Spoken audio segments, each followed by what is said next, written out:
Hello everyone, welcome back to our channel cute mock. My name is Madhu Sharma and मैं हूँ आपकी biology educator. सो चलो बच्चों, आज की जो हमारी क्लास है इसे स्टार्ट करते हैं। अब हम पहले देखते हैं हम क्या पढ़ रहे थे। हमने sexual reproduction in flowering plants chapter start करा था। तो इस चैप्टर की अगर हम बात करें, हमने अभी तक क्या क्या पढ़ लिया है। हमने मेल रिप्रोडक्टिव ऑर्गन को डिटेल में पढ़ लिया है। तो हमने देख लिया है कि कैसे हमारे पास फॉर्मेशन होती है पॉलन ग्रेन्स की, और उन पॉलन ग्रेन्स के अंदर क्या प्रेजेंट होते हैं, मेल गैमेट्स। तो वैसे ही हमने हमारी प्रीवियस क्लास में क्या पढ़ा था, फीमेल रिप्रोडक्टिव ऑर्गन के बारे में पढ़ा था, जिसे हम बोलते हैं पिस्टिल। तो फीमेल के केस में जो पिस्टिल होता है उसे हम फीमेल रिप्रोडक्टिव ऑर्गन कहते हैं। और वो किस किस से मिलकर बना होता था। पिस्टिल जो है वो हमारे पास बना होता था स्टिग्मा स्टाइल ओवरी से। अब अगर हम ओवरी की बात करें तो ओवरी क्या होता था कि जो ओवरी हमारा बेसल बर्स्ट पार्ट होता था, जिसके अंदर किसकी प्रेजेंस होती थी, ओव्यूल की। मतलब वो जो ओवरी बर्स्ट पार्ट होता है उसके अंदर ओव्यूल बनता है, और फाइनली वो जो ओव्यूल है उसी के अंदर हमारे पास फॉर्मेशन होती है फीमेल गैमेटोफाइट की, या जिसे हम एम्ब्रियो सैक भी बोलते हैं, और उसी के अंदर हमारा बनता है फीमेल गैमेट। तो ये सब हम कहाँ पे पढ़ने वाले, हम आज की क्लास में पढ़ने वाले हैं। प्रीवियस क्लास में हम कहाँ तक पहुँच गए थे, हमने पढ़ लिया था कि कैसे हमारे पास ओव्यूल की फॉर्मेशन होती है, कि हमारे पास ओव्यूल बनता कैसे हैं और ओव्यूल कितने पार्ट से मिलकर बना होता है। तो वो हम आज स्टार्ट करेंगे हमारा topic megasporogenesis. Megasporogenesis means formation of megaspores. ये आपको टर्म से ही पता चल जाएगा, बट उससे पहले क्या करते हैं, हम थोड़ा सा डिस्कस कर लेते हैं हमारे प्रीवियस क्वेश्चंस के बारे में जो मैंने आपको लास्ट क्लास में दिए थे। तो पहले उनका आंसर्स ले लेते हैं। सो बच्चों, वो जो हमारे क्वेश्चंस थे वो कौन से थे,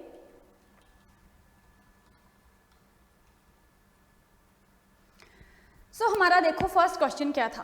फर्स्ट क्वेश्चन था कि जो विच among the following have abundant food reserve material. ये जो चारों पार्ट्स यहाँ पर आपको दिखाई दे रहे हैं, अगर आपको ध्यान होगा कि हमने प्रीवियस क्लास में ओव्यूल के बारे में पढ़ लिया था। ओव्यूल को हम क्या बोलते थे, ओव्यूल को ही हम मेगास्पोरेंजियम भी बोलते हैं। तो मेगास्पोरेंजियम के ही अगर हम पार्ट्स की बात करें, हाइलम, फ्यूनिकल, न्यूसेलस, इंटेगुमेंट्स, ये सारे पार्ट्स किसके हैं, ये ओव्यूल के ही पार्ट्स है। तो उसमें से कोई एक पार्ट ऐसा होता था जो क्या करता था, जिसके अंदर हमारे पास डेंस साइटोप्लाज्म होता था, और वो क्या होता था, एक न्यूट्रिटिव टिश्यू होता था जो कि न्यूट्रिशन प्रोवाइड करता था जब किसकी फॉर्मेशन होती है, एम्ब्रियो की फॉर्मेशन। तो वो कौन सा पार्ट था। तो अगर आपने पिछली क्लास सही से पढ़ी होगी तो आपको इसका आंसर पता होगा। तो इसका आंसर हमारे पास था न्यूसेलस। मतलब वो जो न्यूसेलस होता है वो एक न्यूट्रिटिव टिश्यू होता है जो नरिशमेंट प्रोवाइड करता है। अब सेकंड क्वेश्चन की बात करें, in which among the following have the presence of single ovule. तो जिस टाइम पे हम ओव्यूल के बारे में पढ़ रहे थे तो वहाँ पर हमने एक चीज़ और पढ़ी थी कि जो ओव्यूल होता है उनका नंबर हर एक स्पीशीज़ में वेरी करता है। कुछ स्पीशीज़ में ओव्यूल का सिंगल नंबर होता है। तो अगर किसी स्पीशीज़ में एक ही ओव्यूल प्रेजेंट होगा तो उस वहाँ पर हमारे पास क्या होता था कि हमारे पास सिंगल सीड की फॉर्मेशन होती थी। तो इसके हमने कुछ एग्जांपल्स पढ़े थे, जैसे कि लीची, मैंगो, पैडी और व्हीट। तो अगर हम बात करें एक से ज़्यादा ओव्यूल्स की, तो कोई स्पीशीज़ ऐसी भी होती हैं जिनमें एक से ज़्यादा ओव्यूल्स प्रेजेंट होते हैं। तो वहाँ पर क्या होगा कि वो जो बहुत सारे ओव्यूल्स होंगे वो कन्वर्ट हो जाएंगे बहुत सारे सीड्स में। मतलब वो ऐसी स्पीशीज़ होगी जिसमें हमारे पास बहुत ज़्यादा सीड्स बनेंगे। तो इसका एग्जांपल हमने क्या पढ़ा था, हमने पढ़ा था कि जो पपाया होता है, वाटरमेलन होता है, या ऑर्किड्स होते हैं, उसके अंदर जो ओव्यूल्स का नंबर होता है वो काफ़ी ज़्यादा होता है, इसीलिए वहाँ पर बहुत सारे सीड्स की फॉर्मेशन होती है। तो ये हमारा जो क्वेश्चन था, इसमें आपसे पूछा गया था कि इनमें से कौन सी ऐसी स्पीशीज़ है जिसमें सिंगल ओव्यूल प्रेजेंट होगा। तो इसका हमारे पास एग्जाम्पल था पैडी। क्योंकि पैडी में हमारे पास सिंगल ओव्यूल की फॉर्मेशन होती है। अगर बात करें वाटरमेलन की, ऑर्किड्स की, पपाया की, तो इसके अंदर आपने देखा ही होगा इसके अंदर बहुत सारे सीड्स प्रेजेंट होते हैं, और वो सीड्स किसकी वजह से बने होते हैं, बहुत सारे ओव्यूल्स की वजह से। तो ये था हमारे पिछले दो क्वेश्चंस का आंसर। तो चलो अब हम आज के हमारे टॉपिक पर चलते हैं। तो आज का मैंने आपको क्या बताया कि आज का हमारा टॉपिक क्या होने वाला है, मेगास्पोरोजेनेसिस। अब मेगास्पोरोजेनेसिस की अगर बात करें, आप इस टर्म से क्या समझते हो। Megasporogenesis means formation of megaspore. Genesis means formation, किसकी फॉर्मेशन, मेगास्पोर्स की। ठीक है, तो यहाँ से हम थोड़ा सा स्टार्ट करते हैं हमारा आज का टॉपिक।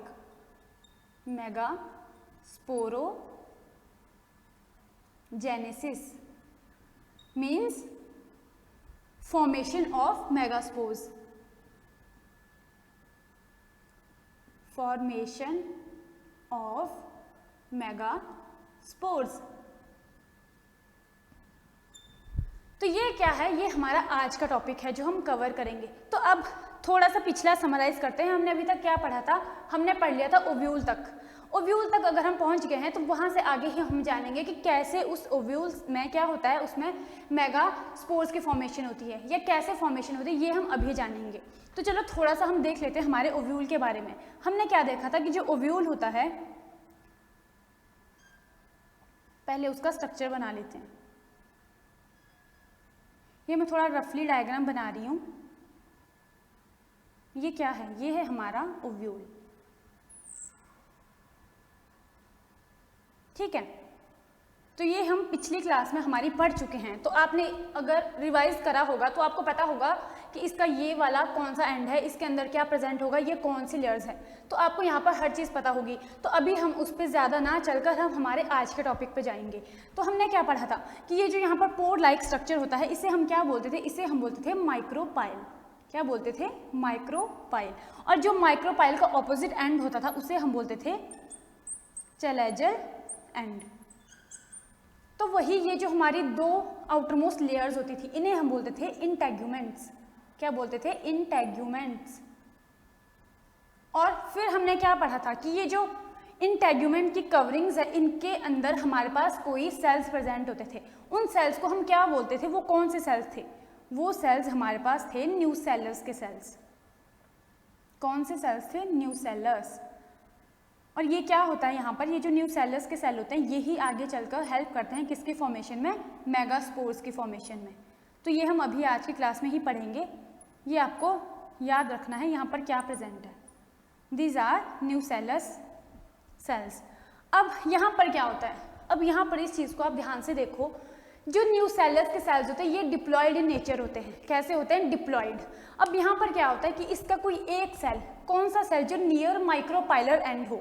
अब ये हमारा ओव्यूल है, ये इसका माइक्रोपाइलर एंड है कि जहाँ पर हमारा ये पोर लाइक स्ट्रक्चर प्रेजेंट होता है। तो ये माइक्रोपाइलर एंड है। यहाँ पर क्या होगा, इसका कोई एक सेल, फॉर एग्जाम्पल ये वाला सेल।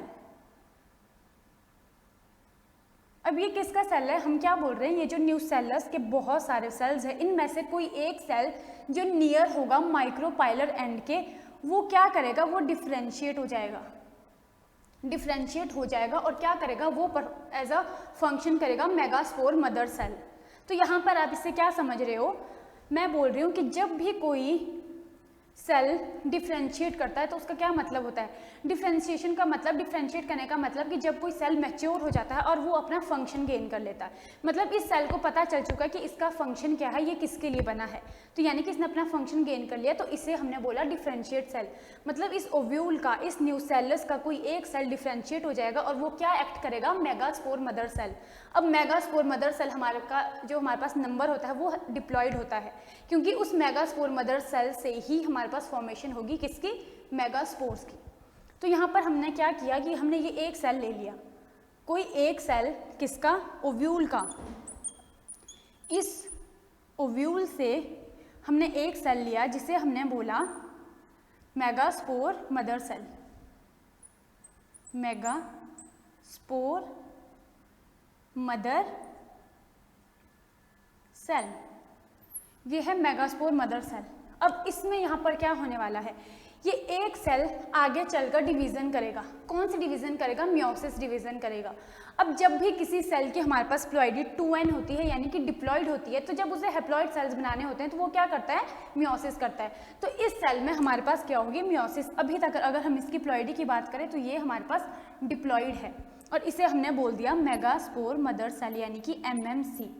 अब यहाँ पर देखो क्या होगा, ये जो सेल होगा, ये हमारा सेल है, ये वाला सेल, ये इसके अंदर इसका न्यूक्लियस, और ये बाहर के कौन से सेल्स हैं, ये है न्यूसेलर सेल। ये कौन सा सेल देख रहे हो आप, ये वही सेल है जो हमने अभी इस न्यूसेलस से लिया, जो कौन सा सेल जो डिफरेंशिएट हो चुका है। ये वाला सेल, ये डिप्लॉइड सेल, इसी की हम बात कर रहे हैं। ये पूरा जो सेल है ये वो डिप्लॉइड सेल है, और ये जो बाहर वाले सेल है ये न्यूसेलस के बाहर वाले सेल से। अब इस सेल में क्या होगा, ये अपना फंक्शन गेन कर चुका है। अब यहाँ पर कौन सी डिवीजन होगी, मियोसिस। कौन सी डिवीजन होगी यहाँ पर, मियोसिस। पहले मियोसिस 1 होगी, जिससे क्या होगा, ये जो 2 सेल्स हैं, ये जो एक सेल है ये कन्वर्ट हो जाएगा 2 सेल्स में, 2 सेल्स के यहाँ फॉर्मेशन हो जाएगी। और वो 2 सेल्स की अगर हम बात करें तो वो अब कैसे सेल्स होंगे, वो सेल्स हमारे पास हैप्लॉइड सेल्स बन चुके होंगे। कैसे सेल्स बन चुके होंगे, हैप्लॉइड। क्यों? क्योंकि आप सभी को एक चीज़ पता होगी, अगर आपने मियोसिस पढ़ी होगी कि जो मियोसिस डिवीजन होता है उसमें क्या होता है, अगर कोई डिप्लॉइड सेल है वो कन्वर्ट होके हैप्लॉइड सेल्स की फॉर्मेशन करता है। और मियोसिस में हमारे पास क्या होता है, मियोसिस 1 एंड मियोसिस 2 होती है। एक में हमारे पास रिडक्शनल डिवीजन होता है और एक इक्वेशनल डिवीजन होता है। तो यानी कि जब फर्स्ट मियोसिस होगी तो ये जो डिप्लॉइड सेल था ये हमारे पास कैसा था, डिप्लॉइड। इसने क्या किया, ये 2 सेल में कन्वर्ट हो गया। अब अगर ये 2 सेल्स में कन्वर्ट हो गया तो ये सेल्स हमारे पास बन गए हैप्लॉइड, और इन्हें हम क्या बोलते हैं, डायड, क्योंकि अभी तक यहाँ पर 2 सेल्स की फॉर्मेशन हुई है और इनकी प्लॉइडी देखी जाए तो ये सेल्स दोनों हैप्लॉइड सेल्स हैं। अब यहाँ पर हमारे पास आगे होगी मियोसिस 2। कौन सी मियोसिस होगी, मियोसिस 2। तो अब यहाँ पर कितने सेल्स की फॉर्मेशन हो जाएगी, 4 सेल्स की फॉर्मेशन। अब यहाँ पर हमारे पास ये बन गए 4 सेल्स, और इन सेल्स को हमने क्या बोला, मेगास्पोर टेट्राड, मेगास्पोर्स टेट्राड। हमने इन्हें क्यों टेट्राड बोला, अब देखो, जब न्यू सेलस का कोई एक सेल डिफ्रेंशिएट कर गया, वो कौन सा सेल था, डिप्लॉइड सेल। इस डिप्लॉइड सेल में क्या हुआ, इस डिप्लॉइड सेल से हमें एक सेल से 4 सेल्स की फॉर्मेशन करनी है। वो कैसे होगी कि जब इस एक सेल में हमारे पास कौन सा डिवीजन हुआ, मियोसिस डिवीजन होता है। तो मियोसिस 1 एंड मियोसिस 2 होती है। क्या होती है, मियोसिस 1 एंड मियोसिस 2। अब जब ये होता है, जब फर्स्ट मियोसिस होगी तो ये एक सेल कन्वर्ट हो गया 2 सेल्स में, और उन दोनों सेल्स की अगर हम प्लॉइडी की बात करें तो वो हो गया हैप्लॉइड। और ये 2 सेल्स में जब मियोसिस 2 हुई तो ये 2 सेल्स आगे चलकर कन्वर्ट हो गए 4 सेल्स में। हाँ, इस सेल ने ये 2 सेल्स बनाए और इस सेल ने भी कन्वर्ट करके 2 सेल्स बनाए। तो मतलब इन 2 सेल्स से आगे चलकर हमारे पास 4 सेल्स की फॉर्मेशन हुई, और वो 4 सेल्स थे, उन्हें हमने बोला मेगास्पोर्स टेट्राड, क्योंकि ये 4 एक साथ जुड़े हुए हैं। और इनकी अगर प्लॉइडी की बात करें तो ये सेल्स भी हमारे पास सारे के सारे सेल्स हैं हैप्लॉइड। तो इसे हमने बोला megasporogenesis, means formation of megaspores from diploid megaspore mother cell. तो आई होप ये टॉपिक आपको अभी तक क्लियर समझ में आ गया होगा। तो अब अगर हम इसे थोड़ा सा स्लाइड से देखें तो ये देखो, जो आपके सामने एक स्लाइड ओपन हुई है, इसमें आप देख सकते हो ये थे हमारे न्यू सेलस के सेल। ये बाहर वाले कौन से सेल्स है, ये न्यू सेलस के सेल्स है। और ये था हमारा वो डिफ्रेंशिएटेड सेल जिसमें क्या हुआ, इसमें आगे चलकर हुई मियोसिस। जब इसमें मियोसिस 1 हुई तो यहाँ पर हमारे पास फॉर्मेशन होगी 2 सेल्स की। 2 सेल्स की फॉर्मेशन हो गई तो इसे हमने बोला मेगास्पोर डायड, क्योंकि ये अब 2 सेल्स बन गए। और उसके बाद क्या हुआ, मियोसिस 2 हुआ। अब जब मियोसिस 2 हुआ तो हमारे पास फॉर्मेशन हो गई 4 सेल्स की। ये एक सेल, ये दूसरा सेल, ये तीसरा सेल और ये चौथा सेल, और इन चारों को मिलकर हमने बोला मेगास्पोर टेट्राड। तो इस तरह से हमारे पास यहाँ पर क्या हुआ, इस तरह से हमारे पास फॉर्मेशन हुई मेगास्पोर्स की। तो ये हमारा टॉपिक का पढ़ने का मतलब ही यही था कि कैसे हम मेगास्पोर्स तक पहुँच सकते हैं, या ये जो ओव्यूल था इससे कैसे मेगास्पोर्स बनते हैं। तो अब चलते हैं हम हमारे नेक्स्ट टॉपिक पे। तो बच्चों, अगर अब हम हमारे नेक्स्ट टॉपिक पे चले, नेक्स्ट टॉपिक हमारा क्या होने वाला है, फॉर्मेशन ऑफ एम्ब्रियो सैक या फॉर्मेशन ऑफ फीमेल गैमेटोफाइट। अब उस चीज़ का क्या मतलब हुआ, तो देखो आपको एक चीज़ ध्यान में होगी, जब हम मेल रिप्रोडक्टिव ऑर्गन के बारे में पढ़ रहे थे उसमें क्या हुआ था, वहाँ पर भी हमारे पास फॉर्मेशन हुई थी माइक्रोस्पोर्स की। इस चीज़ को थोड़ा ध्यान से समझो, जब माइक्रोस्पोर्स की फॉर्मेशन हुई थी वहाँ पर 4 माइक्रोस्पोर्स बने थे। वो माइक्रोस्पोर्स आगे चलकर किस में कन्वर्ट हुए थे, उन माइक्रोस्पोर्स ने आगे पॉलन ग्रेन्स की फॉर्मेशन की थी, क्योंकि उन पॉलन ग्रेन्स के अंदर ही फाइनली क्या बनते थे, मेल गैमेट्स। तो वैसे ही इस केस में भी होगा। यहाँ पर क्या होगा, यहाँ पर हमारे पास मेगास्पोर्स तो बन गए हैं, अब इन मेगास्पोर्स से ही आगे चलकर बनेगा फीमेल गैमेटोफाइट या एम्ब्रियो सैक। एम्ब्रियो सैक मतलब उसी के अंदर फॉर्मेशन होगी किसकी, फीमेल गैमेट की। तो अब अगर फीमेल गैमेट हमारे पास बन चुका है तो फर्टिलाइजेशन होगी, क्योंकि वो जो मेल गैमेट है वो हमारे पास ऑलरेडी बन चुके हैं, और वो मेल गैमेट कहाँ पर आएंगे, फीमेल गैमेट तक, तो वहाँ पर फिर वो फर्टिलाइजेशन करेंगे।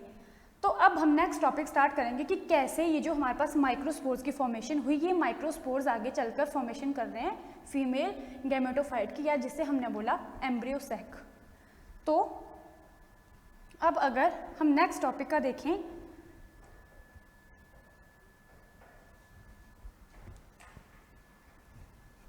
तो वहां पर हम पढ़ने वाले हैं formation of female gametophyte. Formation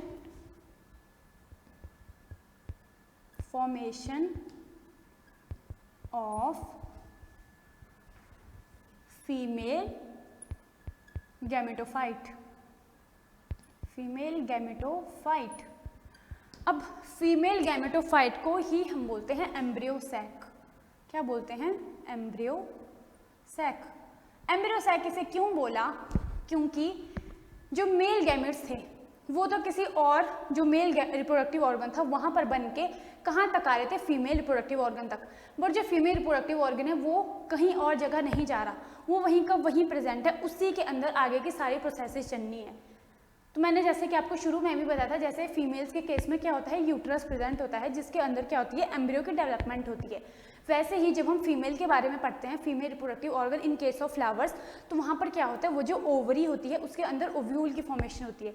अभी जब हमने पढ़ा था वो जो ओव्यूल है उसके अंदर अब क्या बनेगा, ये एम्ब्रियो सैक बनेगा, और इस एम्ब्रियो सैक में फाइनली हमारा बनेगा फीमेल गैमेट, और वहीं पर जाकर फर्टिलाइजेशन होगी और वहीं पर क्या होगा, एम्ब्रियो की फॉर्मेशन होगी। ठीक है, तो अभी हम ये स्टार्ट करने वाले हैं हमारा topic formation of female gametophyte. तो चलो अब देखते हैं इसकी फॉर्मेशन कैसे होती है। तो बच्चों देखो, अभी हमने क्या पढ़ा था, अभी हमने देखा कि जो 4 हमारे पास मेगास्पोर्स की फॉर्मेशन हुई, उनमें से अब क्या होगा, 4 हमारे पास मेगास्पोर्स बन गए। आई होप यहाँ तक आपको समझ में आ गया होगा। अब उन 4 मेगास्पोर्स से आगे क्या होगा, उनमें से जो 3 मेगास्पोर्स होंगे वो डीजेनरेट हो जाएंगे, क्योंकि जो न्यूट्रिशनल डेफिशिएंसी भी होती है उसकी वजह से भी जो 3 जो हमारे पास मेगास्पोर्स बने वो डीजेनरेट हो जाएंगे। सिर्फ एक सिंगल मेगास्पोर क्या करेगा, वो फंक्शनल मेगास्पोर कहलाएगा, मतलब वो सिंगल मेगास्पोर आगे चलकर फॉर्मेशन करेगा हमारे एम्ब्रियो सैक की। अब अगर हम मेल की बात करें, मेल रिप्रोडक्टिव ऑर्गन में हमारे पास क्या हुआ था कि जब 4 माइक्रोस्पोर्स बने थे, हमारे पास 4 माइक्रोस्पोर्स की फॉर्मेशन हुई थी, वो हर एक माइक्रोस्पोर आगे चलकर पॉलन ग्रेन्स बना रहा था, आपको याद ही होगी ये चीज़। और इसीलिए क्या हुआ था कि जो एंथर था उसके अंदर थाउजेंड्स ऑफ पॉलन ग्रेन की फॉर्मेशन हुई थी, क्योंकि हर एक माइक्रोस्पोर पॉलन ग्रेन बना रहा था। But in case of females ऐसा नहीं होता। अगर हमारे पास 4 मेगास्पोर्स की फॉर्मेशन हुई है तो वो 4 में से 3 मेगास्पोर्स तो डीजेनरेट हो जाएंगे, सिर्फ एक मेगास्पोर फंक्शनल मेगास्पोर कहलाएगा, और वो आगे चलकर इस पूरे एम्ब्रियो सैक की फॉर्मेशन करेगा। तो चलो वहाँ से हम स्टार्ट करते हैं। तो हमने अभी तक क्या देखा, ये क्या था, ये था हमारा मेगास्पोर। ये 4 मेगास्पोर्स थे जिनकी फॉर्मेशन हुई थी अभी तक हमारे पास। अब इनमें से क्या हुआ, इनमें से आगे चलकर जो 3 हैं उनकी डीजेनरेशन हो गई। ये 3 मेगास्पोर डीजेनरेट हो गए, सिर्फ एक हमारे पास बचा फंक्शनल मेगास्पोर। इसे हमने क्या बोला, फंक्शनल मेगास्पोर। Functional megaspore. अब अगर ये हमारा फंक्शनल मेगास्पोर है तो मतलब यही आगे चलकर पूरा एम्ब्रियो सैक बनाने वाला है। अब इस कंडीशन को भी हम एक नाम देते हैं, इसे हम नाम देते हैं मोनोस्पोरिक कंडीशन या मोनोस्पोरिक डेवलपमेंट। मोनोस्पोरिक डेवलपमेंट क्यों, क्योंकि मोनो का मतलब single, sporic means spore. Single spore यानी कि single megaspore helps in the formation of embryo sac. इस कंडीशन को हम क्या नाम देते हैं, मोनोस्पोरिक कंडीशन। Monosporic condition. तो आपको यहाँ पर क्या है, ये आपको एक स्टोरी जैसी चीज़ें समझनी है, इनमें कोई रट्टा नहीं लगाना है, क्योंकि जो बन रहा है वो आपको सामने दिख रहा है। 4 हमारे पास माइक्रोस्पोर्स बन गए थे, कैसे बने वो आप सबको पता है कि ये 4 की हमारे पास फॉर्मेशन कैसे हुई। अब जब ये 4 बन गए, हमने सीधा बोल दिया 4 में से 3 डीजेनरेट हो गए, 3 डीजेनरेट हो गए, अब सिंगल मेगास्पोर बच गया। अब ये सिंगल मेगास्पोर कैसे फॉर्मेशन करेगा एम्ब्रियो सैक की, वो हम अभी पढ़ने वाले हैं। ठीक है, तो अब देखो ये जो सिंगल मेगास्पोर था इसमें हमारे पास डिवीजन स्टार्ट होंगी। कौन सी डिवीजन, माइटोसिस। अब मियोसिस नहीं होगी, क्यों नहीं होगी, मियोसिस तब होती है जब डिप्लॉइड से हैप्लॉइड सेल बनता है। तो न्यू सेल्स के अंदर सेल्स जो थे वो डिप्लॉइड थे, वहाँ पर जो हमने बोला था मेगास्पोर मदर सेल वो डिप्लॉइड थी, उसमें से हमने हैप्लॉइड सेल्स की फॉर्मेशन करनी थी। तो हैप्लॉइड सेल की फॉर्मेशन हमारे पास ऑलरेडी हो चुकी है। ये 4 जो थे ये हमारे पास 4 हैप्लॉइड मेगास्पोर्स बन गए थे। बट इनमें से जो ये सिंगल मेगास्पोर है ये भी हैप्लॉइड है। तो मतलब अब अगर इससे आगे जितने भी सेल्स बनेंगे वो सारे हैप्लॉइड सेल्स बनेंगे। बस ये नंबर जो इन सेल्स का नंबर है ये इंक्रीज हो जाएगा। अभी हमारे पास 1 है, आगे चलकर ज़्यादा बनेंगे। तो अब यहाँ पर क्या होगा, यहाँ पर हमारे पास होती है माइटोसिस डिवीजन। कौन सी डिवीजन होगी? माइटोसिस। पहले माइटोसिस 1, तो ये भी ध्यान रखना है मैं क्या बोल रही हूँ। माइटोसिस 1 हुई तो क्या हुआ, एक माइटोसिस से हमारे पास जो ये सेल था इसके जो न्यूक्लियस थे वहाँ पर 2 न्यूक्लियस की फॉर्मेशन होगी। एक न्यूक्लियस कन्वर्ट हो गया 2 न्यूक्लियस में, ये हमारे 2 न्यूक्लियस है। और बीच में किसकी फॉर्मेशन हो गई? वैक्यूल्स की फॉर्मेशन हो गई। ये मैं आपको थोड़ी देर में क्लियर करती हूँ यहाँ पर क्या हो रहा है, बट पहले समझ लो। एक माइटोसिस हुई, अब यहाँ पर हुई माइटोसिस सेकेंड माइटोसिस से हमारे पास क्या हुआ, ये जो 2 न्यूक्लियाई थी ये कन्वर्ट हो गई 4 न्यूक्लियाई में, 2 यहाँ और 2 यहाँ। उसके बाद नेक्स्ट स्टेप की बात करें तो यहाँ पर हमारे पास हुई माइटोसिस 3rd। कौन सी माइटोसिस हुई? 3rd माइटोसिस डिवीजन हो गया। और अब यहाँ पर भी फॉर्मेशन हुई कितनी न्यूक्लियाई की? 4 से हमारे पास बन गए 8। अब देखो क्या हो रहा है, ये हमारा था सिंगल सेल, ये सिंगल फंक्शनल मेगास्पोर था। इसमें क्या हुआ, आपको यहाँ पर क्या दिख रहा है? आपको सेल कितने दिख रहे हैं? अभी भी हमारे पास एक ही सेल है, या एक से ज़्यादा दिख रहे हैं? नहीं, एक से ज़्यादा दिख ही नहीं सकते क्योंकि एक से ज़्यादा बने ही नहीं है। तो अब देखो, जब एक हमारे पास मेगास्पोर था, ये एक मेगास्पोर ने क्या किया, सेल का नंबर एक ही रहा बट न्यूक्लियाई की डिवीजन हो गई, मतलब न्यूक्लियाई का नंबर इंक्रीज कर रहा है। तो इस कंडीशन को हम क्या बोलते हैं? इस कंडीशन को हम बोलते हैं फ्री न्यूक्लियर डिवीजन। क्या बोलते हैं? Free nuclear division. मतलब यहाँ पर सिर्फ न्यूक्लियस डिवाइड कर रहे हैं, यहाँ पर कोई सेल वॉल की फॉर्मेशन नहीं हुई। ऐसा नहीं हुआ कि ये जो एक सेल था ये आगे चलकर 2 में, अब जैसे इस कंडीशन में हुआ था कि वो जो एक सेल था वो कन्वर्ट होकर 2 सेल बनाए थे, फिर 2 से उसने ये देखो 4 सेल्स बनाए थे। यहाँ पर आपको दिख रहा होगा ये अलग सेल है, ये अलग सेल है, ये अलग है, ये अलग है। यहाँ पर सेल्स बने थे बट यहाँ पर कोई सेल्स नहीं बने अभी तक, यहाँ पर सिर्फ न्यूक्लियाई डिवाइड करी है। जब यहाँ पर एक न्यूक्लियाई थी, इसमें फर्स्ट माइटोसिस हुई तो 1 से 2 बनी। अब क्या हुआ, ये जो 2 न्यूक्लियाई थी ये 2 अलग अलग एंड की तरफ शिफ्ट हो गई। एक हमारे पास था माइक्रोपाइलर एंड और एक था हमारे पास चैलेंजर एंड। और यहाँ पर अब ये एक न्यूक्लियाई जब यहाँ पर माइटोसिस सेकंड हुई तो ये आगे चलकर 4 में कन्वर्ट हो गई। इसने 2 बनाए और इस न्यूक्लियाई ने भी 2 न्यूक्लियाई बनाए, तो टोटल हो गए 4 न्यूक्लियाई। तो इसे हमने बोला 4 न्यूक्लियाई कंडीशन, और ये हमारे पास थी 2 न्यूक्लियाई कंडीशन। और यहाँ पर देखो, जब इन 4 न्यूक्लियाई में भी एक और माइटोसिस डिवीजन हुआ तो यहाँ पर इन 4 ने बना दिए 8, मतलब हर एक सेल ने, हर एक न्यूक्लियाई ने 2-2 और न्यूक्लियाई बनाई, तो 4 से कितनी बनी? 8। तो इसे हमने बोला 8 न्यूक्लियाई कंडीशन। आई होप यहाँ तक आप अच्छे से समझ गए हो अभी तक क्या हुआ, ठीक है। तो न्यूक्लियाई की फॉर्मेशन होगी। अब क्या होता है कि जब ये 8 न्यूक्लियाई बन जाती हैं, मतलब 8 न्यूक्लियाई कंडीशन हमारे पास बन गई, इस 8 न्यूक्लियाई कंडीशन के बाद हमारे पास किसकी फॉर्मेशन होती है? सेल वॉल की फॉर्मेशन, यानी कि वॉल फॉर्मेशन स्टार्ट हो जाती है। अब क्या होता है, अब यहाँ पर हमारे पास फाइनली क्या बनता है? हमारा फीमेल गैमेटोफाइट या हमारा एम्ब्रियो सैक। और उस एम्ब्रियो सैक की अगर हम बात करें,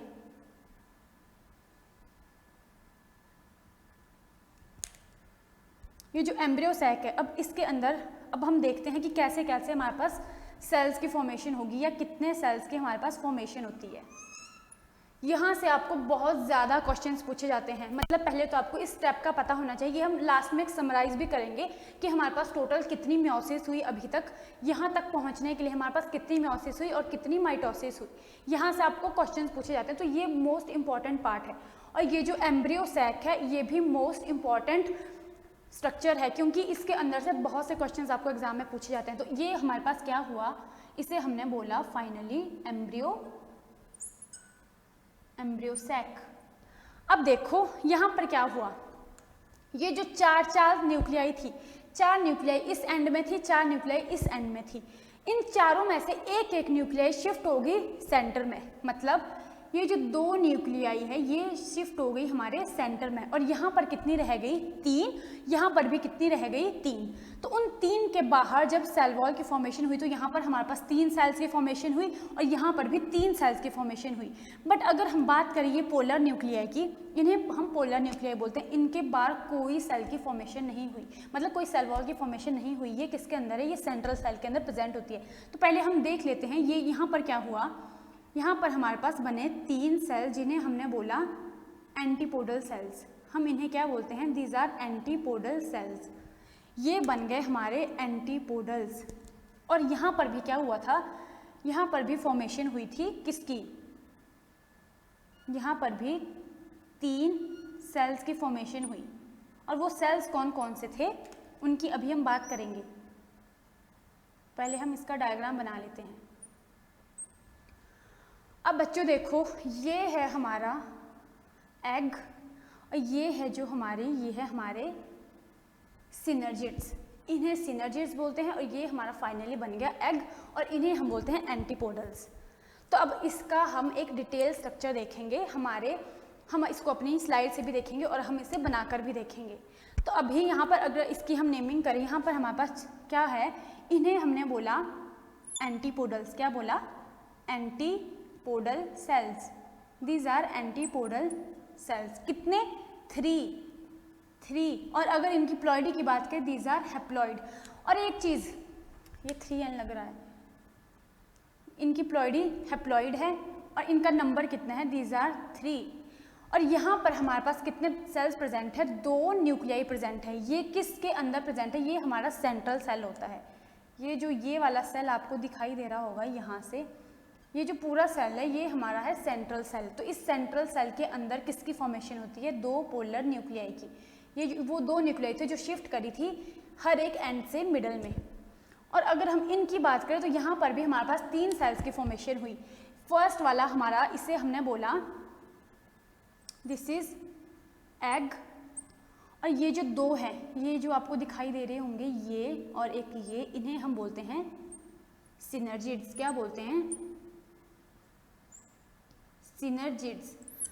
और इन दोनों को आपस में अगर हम कलेक्टिवली क्या इन्हें टर्म का नाम देते हैं, इन्हें बोलते हैं एग अपरेटस।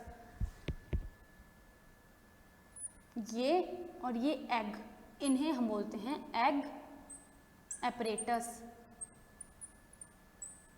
ये हम हमारे नेक्स्ट डायग्राम से भी क्लियरली समझेंगे, बट अभी के लिए आप ध्यान रखो मैंने क्या बोला कि हमारे पास यहाँ पे 8 न्यूक्लियाई की फॉर्मेशन हो गई थी। वो 8 न्यूक्लियाई में से हर एक कॉर्नर से एक एक न्यूक्लियाई मिडल में चले गई। तो अब हमारे पास बचे 3 न्यूक्लियाई इस एंड में, 3 न्यूक्लियाई इस एंड में। उनके बाहर क्या हुआ, वॉल फॉर्मेशन हुई। वॉल फॉर्मेशन होने से वो सेल्स में कन्वर्ट हो गए, मतलब अब यहाँ पर हो गई 3 सेल्स की फॉर्मेशन। तो जो चैलेजल एंड होता है वहाँ पर हमारे पास किसकी फॉर्मेशन होती है, चैलेजल एंड की तरफ। ये है हमारा चैलेजल एंड, यहाँ पर फॉर्मेशन हुई एंटीपोडल्स की। ये एंटीपोडल सेल बने। और ये जो हमारा माइक्रोपाइलर एंड था, इस तरफ किसकी फॉर्मेशन हुई, यहाँ पर फॉर्मेशन हुई एग अपरेटस की। और वो जो एग अपरेटस है उसमें कितने सेल्स होते हैं, वो 3 सेल से मिलकर बना होता है। एक सेल को हम बोलते हैं एग और 2 सेल्स को हम बोलते हैं सिनर्जिड्स। और इन सिनर्जिड्स की बात करें तो इसके अंदर क्या प्रेजेंट होते हैं, फिलीफॉर्म अपरेटस। ये फिलीफॉर्म अपरेटस क्या करते हैं, इनके बारे में हम अभी पढ़ेंगे। ये जो फिलीफॉर्म अपरेटस है, ये जो पोलन ट्यूब होती है उसे गाइड करते हैं। अब देखो ये फाइनली हमारा एम्ब्रियोसैक बन गया। अब क्या होता है कि जिस टाइम पे कोई मेल गैमेट, हमारे पोलन ग्रेन्स है, वो क्या करेंगे, वो लैंड करेंगे फीमेल रिप्रोडक्टिव ऑर्गन पे, स्टिग्मा पे। तो वहाँ से वो क्या करेंगे, वो पोलन ट्यूब की फॉर्मेशन करेंगे। और वो जो पोलन ट्यूब बनेंगी वो उसने किसको कैरी करके रखा था, उसमें हमारे पास पोलन ग्रेन्स के अंदर क्या प्रेजेंट थे, मेल गैमेट्स। यानी कि वो जो पोलन ट्यूब है वो कैरी करके ला रही है मेल गैमेट्स को। तो वो जो ट्यूब होगी वो यहाँ से एंटर करेगी। कहाँ से, इन फिलीफॉर्म अपरेटस जो है ये उन्हें गाइड करेंगे एंटर करने के लिए किसके अंदर, सिनर्जिड्स के अंदर। और वहाँ से वो पहुँचेंगे इस फीमेल गैमेट तक, जिसे हमने बोला एग। तो आई होप यहाँ तक आपको ये चीज़ समझ आ गई होगी। तो अब मैं आपको रियल वाला डायग्राम दिखाती हूँ जो आपकी बुक में भी दिया गया है। तो ये देखो, यहाँ पर इस चीज़ को देखो, यहाँ पर क्या हुआ, ये हमारे पास था, क्या था, ये हमारा जो मेगास्पोर था उसमें जब डिवीज़न हुई तो यहाँ पर हमारे पास 2 न्यूक्लियाई की फॉर्मेशन हुई। आप देख पा रहे होंगे यहाँ पर जब 2 न्यूक्लियाई की फॉर्मेशन हुई तो ये 2 न्यूक्लियाई से आगे चलकर हमारे पास कितने सेल्स बने? हमारे पास बने 4 सेल्स। अभी सिर्फ न्यूक्लियाई डिवाइड करी है, तो 2 न्यूक्लियाई से 4 न्यूक्लियाई बनी और उन्हीं 4 न्यूक्लियाई से हमारे पास फॉर्मेशन हुई 8 न्यूक्लियाई की। अब उन 8 न्यूक्लियाई में क्या हुआ कि 8 न्यूक्लियाई में वॉल फॉर्मेशन स्टार्ट हो गई। अब जब वॉल फॉर्मेशन स्टार्ट होगी तो हमारे पास फाइनली सेल्स की फॉर्मेशन होगी। तो अब कितने सेल्स बने? अभी तक हमारे पास कितने सेल्स बने, ये आप थोड़ा सा काउंट करो। अगर आपने अभी तक सही से सुना होगा तो आपको ये चीज़ पता होगी कि अभी तक हमारे पास कितने सेल्स की फॉर्मेशन हुई और उनके क्या क्या नाम हैं। तो चलो अब हम देखते हैं इसके बारे में हमारे पास क्या बना। जो हमारा एम्ब्रियो सैक होता है, ठीक है, एम्ब्रियो जो सैक होता है उसके अंदर टोटल हमारे पास 7 सेल होते हैं और 8 न्यूक्लियाई होती है। अब वो कैसे हुई वो मैं आपको अभी बताऊंगी। अभी तक तो आपने काउंट भी कर लिए होंगे, अगर आपने ढंग से समझा होगा तो आपको अभी तक ये चीज़ समझ आ गई होगी कि मैं क्या बोल रही हूँ। तो अब देखो क्या हुआ, ये जो हमारे 2 न्यूक्लियाई थी, यहाँ पर 2 न्यूक्लियाई की फॉर्मेशन हो गई। ये 2 न्यूक्लियाई ने जब आगे एक और माइटोसिस डिवीज़न किया तो हमारे पास कितने सेल्स बन गए? हमारे पास बन गए 4 सेल्स। 2 न्यूक्लियाई यहाँ पर, 2 न्यूक्लियाई यहाँ पर। अब जब एक और माइटोसिस डिवीज़न हुआ तो हमारे पास कितनी न्यूक्लियाई की फॉर्मेशन हुई? हमारे पास 8 न्यूक्लियाई की फॉर्मेशन हुई। वो 8 न्यूक्लियाई यहाँ पर, 4 यहाँ पर और 4 न्यूक्लियाई यहाँ पर। अब क्या हुआ कि ये जो हमारी न्यूक्लियाई है, इन न्यूक्लियाई के बाहर वॉल फॉर्मेशन होती है। वॉल फॉर्मेशन का क्या मतलब हुआ? मैंने बोला था कि इन 4 में से एक यहाँ मिडल में शिफ्ट कर गई और इन 4 में से भी एक मिडल में शिफ्ट कर गई। अब हमारे पास यहाँ पर रह गई 3 न्यूक्लियाई, यहाँ पर भी रह गई 3 न्यूक्लियाई। बट अब इन न्यूक्लियाई के बाहर होती है वॉल फॉर्मेशन। ये देखो, ये वॉल फॉर्मेशन हुई। अब अगर हम चैलेंजल एंड की बात करें तो वहाँ पर हमारे पास ये जब 3 सेल्स बने, ये जो 3 सेल्स बने, इन 3 सेल्स के अंदर क्या हुआ? एंटीपोडल्स इन्हें हम बोलते हैं। और अगर हम माइक्रोपाइलर एंड की बात करें तो हमने बोला था ये जो मिडल वाला सेल है इसे हमने बोला एग, और ये जो 2 साइड वाले सेल्स थे इन्हें हमने बोला साइनर्जिड्स। तो अब चलो हम फीमेल गैमेट की बात करते हैं। जो फीमेल गैमेट होता है, यहीं से मैं आपको बताती हूँ, यहाँ तक हम पहुँच चुके थे। जो ये 3 सेल्स थे, ये चैलेंजल एंड है, इन 3 सेल्स को क्या बोला? एंटीपोडल्स। क्या बोला? एंटीपोडल्स। और ये जो मिडल में 2 न्यूक्लियाई प्रेजेंट थी इन्हें हमने बोला पोलर न्यूक्लियाई। क्या बोला? Polar nuclei. और ये देखो यहाँ पर ये हमारा एग सेल प्रेजेंट है और ये जो एग सेल के साथ वाले 2 सेल्स हैं इन्हें हम बोलते हैं साइनर्जिड्स। कौन से? ये हमारे हैं साइनर्जिड्स। और ये जो साइनर्जिड्स के अंदर कुछ आपको फिंगर लाइक प्रोजेक्शंस दिखाई दे रही हैं इन्हें हम बोलते हैं फिलिफॉर्म एपरेटस। और ये जो पोलर न्यूक्लियाई थी ये किसके अंदर प्रेजेंट थी? इस वाले सेल के अंदर, जिसे हम बोलते हैं सेंट्रल सेल। ये है हमारा सेंट्रल सेल। तो आई होप ये डायग्राम आपको समझ में आ गया होगा। अगर हम थोड़ा सा देखें, 6 of the 8 nuclei are surrounded by cell walls and organized into cells. ये कैसे हुआ? अब देखो यहाँ पर हमारे पास 8 न्यूक्लियाई थी। मैंने बोला था कि 3 न्यूक्लियाई यहाँ पर शिफ्ट कर गई, 3 न्यूक्लियाई यहाँ पर शिफ्ट कर गई। और उन जो हमारे पास 6 सेल्स हुए, 3 ऊपर 3 नीचे, उन 6 सेल्स के बाहर क्या हुई? Wall formation. तो यानी कि अगर आपसे पूछा जाए कि कितनी न्यूक्लियाई के बाहर वॉल फॉर्मेशन हुई तो उसका आंसर होगा 6। बट अगर आपको पूछे कि हमारे पास ओवरऑल कितने सेल्स प्रेजेंट होते हैं हमारे इसमें, जो हमारा फाइनल एम्ब्रियोसैक बनता है, तो अ typical angiosperm embryo sac eight maturity is 7 sailed 8 nucleate. 7 sailed 8 nucleate. तो देखो ये चीज़ कैसे हुई। अब यहाँ पर मैं फाइनल एक रिवीजन बॉक्स बनाने वाली हूँ, इससे आपको ध्यान से देखना है। ये हमारा सबसे इम्पॉर्टेंट पार्ट होने वाला है, ठीक है, ये हमारा सबसे इम्पॉर्टेंट रिवीजन बॉक्स होने वाला है। सबसे पहले देखते हैं हमने क्या क्या देखा। हमारे पास ओवरऑल कितनी मियोसिस हुई और कितनी माइटोसिस हुई, कहाँ तक? इस फीमेल गैमेटोफाइट तक, यानी कि ये एम्ब्रियोसैक की फॉर्मेशन तक हमारे पास अभी तक कितने डिवीजन्स हुए। तो हमने देखा कि जब हमारे पास ओव्यूल था, ओव्यूल में सबसे पहले हमारे पास थे दो नहीं, हमारे पास क्या थे, मतलब जिनकी जो प्लॉइडी थी वो 2n थी। वो कौन से सेल्स थे? वो थे मेगास्पोर मदर सेल्स। तो जब हमारे पास मेगास्पोर्स मदर सेल ये क्या करते हैं? ये कन्वर्ट होते हैं किसमें? मेगास्पोर्स में, मेगास्पोर्स।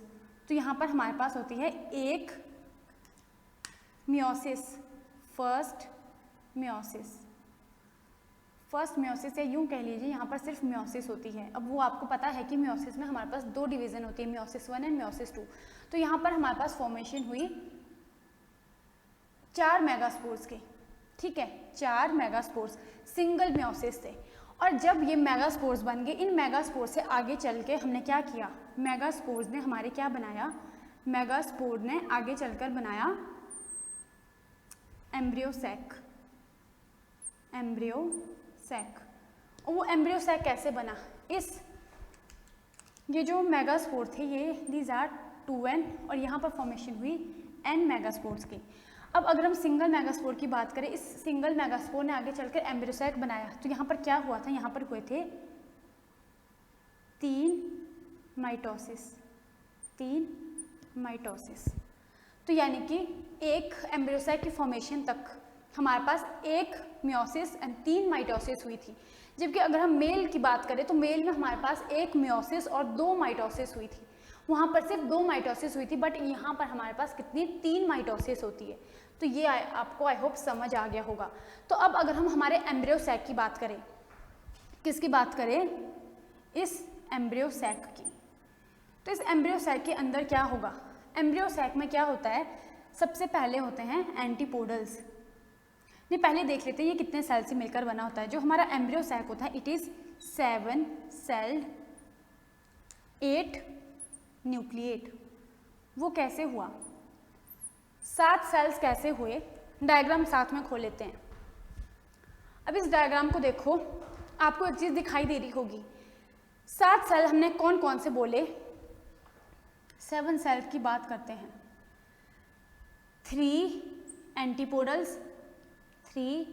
एंटीपोडल्स, उसके बाद प्लस 3 एग एपरेटस, क्योंकि ये एग एपरेटस किससे मिलकर बना होता है, ये बना होता है एग से और एग सेल और सिनर्जिड्स। 3 ये हमारे पास 3 सेल्स हैं। ये अभी तक कितने सेल्स हुए, ये 6 सेल्स की फॉर्मेशन हो गई। अब एक हमारे पास होता है सेंट्रल सेल। वो सेंट्रल सेल कौन सा हुआ, जिसके अंदर पोलर न्यूक्लियस। अब साथ साथ में डायग्राम भी देखते रहो, इस डायग्राम में देखते रहो, आपको क्या दिख रहा है कि ये जो मिडल में हमारे पास सेल्स है ये है 2 पोलर न्यूक्लियस, जो किसके अंदर है, इस सेंट्रल सेल के अंदर प्रेजेंट है। तो एक हमारे पास हो गया सेंट्रल सेल। तो फाइनली हमारे पास कितने सेल्स की फॉर्मेशन हुई यहाँ पर, 7 cell. This is 7 cell condition. 3 antipodal cells हैं, 3 एग एपरेटस के सेल्स हैं, एक सेंट्रल सेल है। इस सेंट्रल सेल के अंदर प्रेजेंट है 2 न्यूक्लियाई। अब न्यूक्लियाई काउंट कर लेते हैं। 8 न्यूक्लिएट कंडीशन हमने कैसे बोली, 8 न्यूक्लिएट कंडीशन,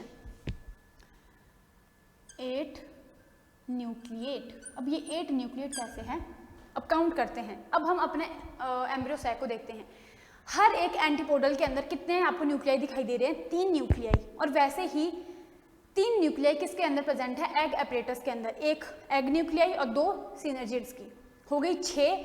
और मिडल में जो सेंट्रल सेल के अंदर 2 पोलर न्यूक्लियाई है, उनको काउंट करके आपके पास कितने हुए, 8।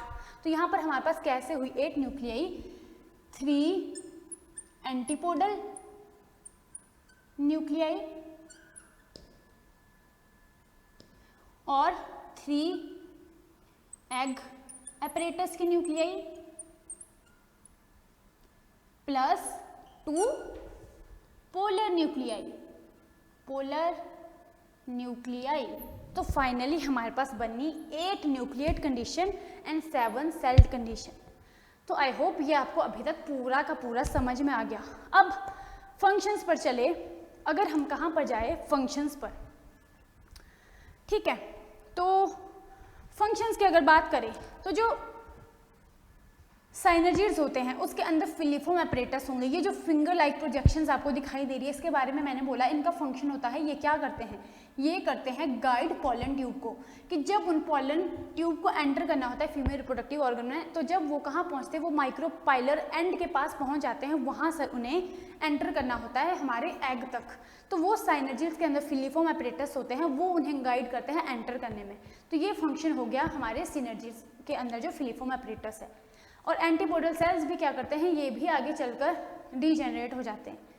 और जो पोलर न्यूक्लियाई होती है इनके साथ भी एक मेल गैमेट फ्यूज करता है, उसके बारे में हम हमारी लेटर क्लास में पढ़ेंगे। बट अभी के लिए हमने आज के जो टॉपिक पढ़ा, आई होप ये आपको समझ में आ गया होगा।